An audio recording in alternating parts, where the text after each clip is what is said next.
안녕하세요. 헌터입니다. 오늘 분석해볼 기업은 뉴스케일 파워입니다. 자, 올해 들어서만 주가는 17배가량 뛰었습니다. 아시다시피 AI가 급부상하면서 데이터 센터 전력원 관련해서 원자력이 손꼽혔고, 특히나 11월 달 이제 트럼프가 당선이 되면서 여기에 따라서 정책적인 수혜주가 또 이제 원전 관련주들이었죠. 그래서 이런 것들로 인해서 최근에 엄청나게 가파른 상승을 이어갔습니다. 자, 그래서 32달러 좀 넘겼다가 최근에 다시 한번 좀 큰 조정이 나왔고, 이제 19달러까지 많이 내려온 상황인데, 이런 상황에서 다시 한번 좀 반등을 기대해 볼 수 있을지 분석을 통한 향후 주가의 흐름 알아보도록 하겠고요. 이제 보유자분들 목표 주가 설정부터 물려 계신 분들 대응 방법, 그리고 신규 진입 관점에서 다시 한번 저가 매수의 기회로 들어갈 수 있는 구간일지까지 다양한 투자 전략 함께 알아보도록 하겠습니다. 자, 이어서 공매도 현황입니다. 이제 최근에 한 20.75% 정도 공매도 비율이 나오고 있고요. 전반적으로 공매도 비율이 상당히 높은 기업이에요. 과거에는 뭐 48%대까지 올라가기도 했었으니까요. 자, 어쨌든 이제 이번 연도만 좀 봤을 때는 최근에 좀 올라왔다가 한 지난달부터 11월 달부터 다시 한번 좀 내려가는 분위기예요. 그래서 수치적으로는 여전히 높기 때문에 계속해서 예의주시를 해야 되는 건 맞지만 그래도 조금씩 내려가고 있다는 점에서는 그래도 긍정적으로 말씀드리겠습니다. 대차장고도 이에 따라서 다시 한번 감소하고 있고요. 이어서 이제 동사 재무제표 분석 시작해 보도록 하겠습니다. 실적 한번 살펴보시게 되면요. 일단 뭐 매출부터 보시게 되면 꾸준하게 증가세 보이고 있다가 올해 살짝 눌렸다가 내년에 큰 반등 이어갈 것으로 보여지고 있습니다. 그래서 매출은 뭐 수치적으로 크진 않지만 그래도 내년에 큰 반등, 좀 큰 상승 흐름 기대해 볼 수가 있겠고, 에비타와 순이익, 뭐 영업이익도 마찬가지고 아쉽지만 계속해서 적자가 이어지고 있는 상황입니다. 물론 그 폭을 줄여가고 있다는 점은 긍정적으로 판단이 되고 있습니다. 다만 어쨌든 턴어라운드가 되려면, 자, 흑자 전환을 성공하기 위해서는 한 26년도를 넘겨야 될 것으로 보여지고 있어요. 지금 예측으로는 26년도까지는 적자 폭은 줄여가겠지만 적자가 이어질 것으로 전망이 나오고 있죠. 그래서 27년도쯤에 한 흑자 전환하지 않을까 이렇게 예상이 나오고 있습니다. 그래서 지금 실적은 아쉽게도 개선은 되고 있지만 계속해서 적자 기업이에요. 그래서 지금 실적으로 올라가는 상황은 아니에요. 주가 자체가 테마로 가는 거죠. 기대감 이런 것들. 자, 그래서 이렇게 좀 보시면 되겠고, EPS도 마찬가지로 꾸준한 마이너스 흐름 진행이 되고 있습니다. 자, 아쉽지만 이제 배당은 하고 있지 않아요. 참고하시면 될 것 같고요. 이어서 부채 비율 살펴보시게 되면 최근에 좀 올라오긴 했지만 한 100 정도, 100에서 플러스 마이너스 왔다 갔다 하고 있습니다. 그래서 뭐 우려할 건 없어 보이고요. ROE 보시게 되면 계속해서 마이너스이기 때문에 순이익 마이너스로 인해서 ROE도 계속 마이너스 50대에서 좀 기록을 하고 있습니다. 올해도 비슷한 수치일 것으로 예상이 되고 있고요. 자, 이어서 이제 현재 PER, 자, 적자로 인한 산출 불가, PBR은 30.7배 나오고 있습니다. 아무래도 최근에 주가가 좀 올라온 만큼 좀 올라온 모습이에요. 과거 대비해서.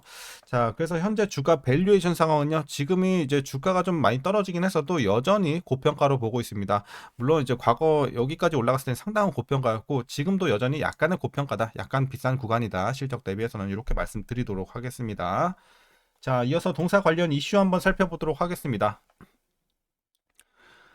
자, 앞서 말씀드렸다시피 이제 최근에 상승 흐름을 이끈 배경이 되겠죠. 이제 AI 데이터 센터에 필요한 원자력 에너지 수요가 늘어나면서 가파른 상승세를 보여왔고요. 원자력 발전이 재생에너지를 보완할 저탄소 전력원으로 부각이 되면서 주목을 받았기 때문입니다. 그리고 이미 구글, 뭐 아마존 이런 빅테크 기업들은 전력 확보를 위해서 SMR 투자에 나서고 있는 상황이고, 실제로 아마존은 지난 10월 SMR 관련한 3건의 투자 협약을 체결하기도 했습니다.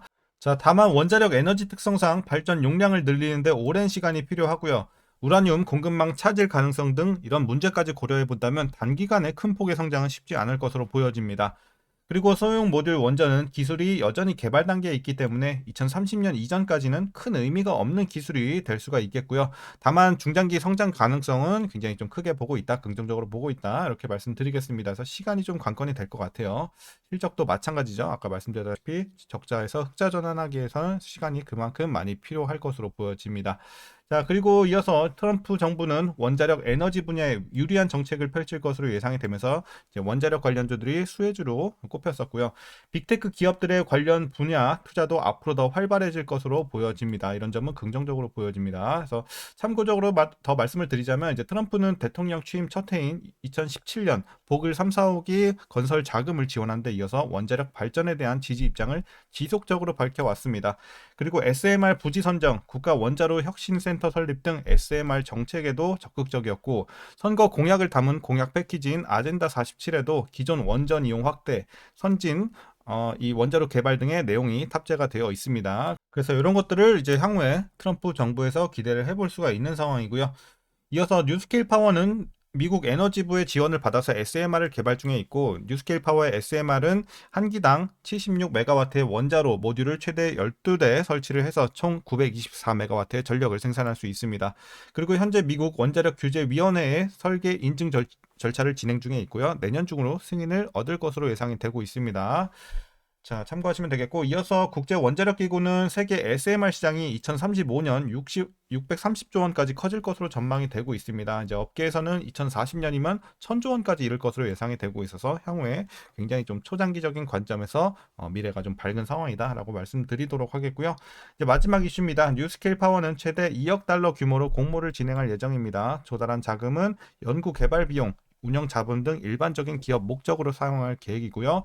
현재 이제 배당을 하고 있지 않은데 향후에도 당분간 배당 계획은 없다고 밝혔습니다. 그리고 현재 사업 성장을 위한 자금을 조달하기 위해 미래의 모든 수익을 유지할 계획이라고 하니까 참고하시면 되겠습니다. 자, 최근의 이슈 이렇게 좀 정리하도록 하겠습니다. 그럼 이제 마지막으로 여러분들 투자 전략 설명드리면서 영상 마치도록 하겠습니다. 자, 먼저 신규 진입 관점입니다. 일단 두 가지 관점으로 말씀드릴게요. 일단 단기적으로 보시는 분들이 있겠고, 자, 다만 이제 장기, 초장기로 가져가시는 분들이 있겠죠. 그래서 이제 단기적인 관점에서는 사실 지금 들어가기 메리트는 크다고 보지 않아요. 여전히 물론 많이 내려오긴 했지만 여전히 이제 단기적으로 여러분들이 수익을 내겠다. 단기에선 중기로 보시는 분들은 제가 봤을 때는 15달러 밑으로 가야지 여러분들이 메리트 있는 가격대라고 보고 있습니다. 그래서 15달러 밑으로 온다면 매수해 보는 것도 괜찮다. 하지만 지금은 여전히 비싸다라고 말씀드리도록 하겠고, 이제 두 번째 장기, 초장기로 보시는 분들 있죠. 자, 그런 분들은 지금 들어가도 상관은 없어요. 지금 숫자 자체가 큰 의미를 부여하진 않습니다. 다만 당연히 쌓을 때 들어가면 더 좋긴 하겠죠. 그래서 중장기적으로 이제 좀 모아가시는 전략이 좋을 것 같아요. 장기, 초장기로 보시는 분들은 개인적으로 5년 이상, 5년에서 한 10년까지도 보시는 종목이라고 보고 있기 때문에 여러분들이 좀 5년 이상, 최소 5년 이상 좀 투자할 수 있다 하시는 분들은 여러분들이 지금 들어가셔도 상관없습니다. 다만 크게 떨어질 때마다 모아가시는 전략이 좋겠죠. 평단 관리 측면에서. 그래서 신규 진입 관점에서는 이렇게 좀 나눠서 말씀을 드렸고요. 이어서 보유자분들 대응 방법입니다. 먼저 목표가는 단기적인 목표가만 설정을 해드릴게요. 왜냐하면 장기, 초장기에서는 목표 주가가 의미가 없다고 말씀드렸죠. 그렇기 때문에 단기적인 목표가는 25달러 제시해드리도록 하겠습니다. 그래서 좀 25달러까지만 딱 보는 게 안전하겠다 말씀드리겠고요. 짧게 보시는 분들은. 자, 그리고 장기, 초장기에서는 이제 계속해서 여러분들이 목표 주가는 어차피 의미가 없기 때문에 재료, 이슈라든지 이런 것들만 잘 체크하시고 기업의 펀더멘털에 문제는 없는지, 업황은 괜찮은지 이런 것들만 계속해서 체크해 나가시면서 꾸준하게 모아 가시면 될 것 같습니다. 그래서 보유자분들 그렇게 좀 대응해 보시면 되겠고, 단기적으로 물려 계신 분들 있죠. 이제 평단 관리 방법 마지막으로 말씀드릴게요. 자, 25달러 일단 단기 목표 주가 요 밑으로만 내리면 큰 문제는 없다고 보고 있습니다. 그래서 25달러 밑으로 여러분들 평단 맞춰주시고 향후에 주가가 좀 올라왔을 때 손실 없이 여러분들 탈출하시면 될 것 같습니다. 물론 장기적으로 보시는 분들은 그냥 계속해서 떨어질 때마다 모아 가시는 전략으로 아까 말씀드린 것처럼 계속 대응해 나가시면 되겠죠. 자, 오늘 영상은 여기까지고요. 오늘도 그럼 시청해 주셔서 감사합니다.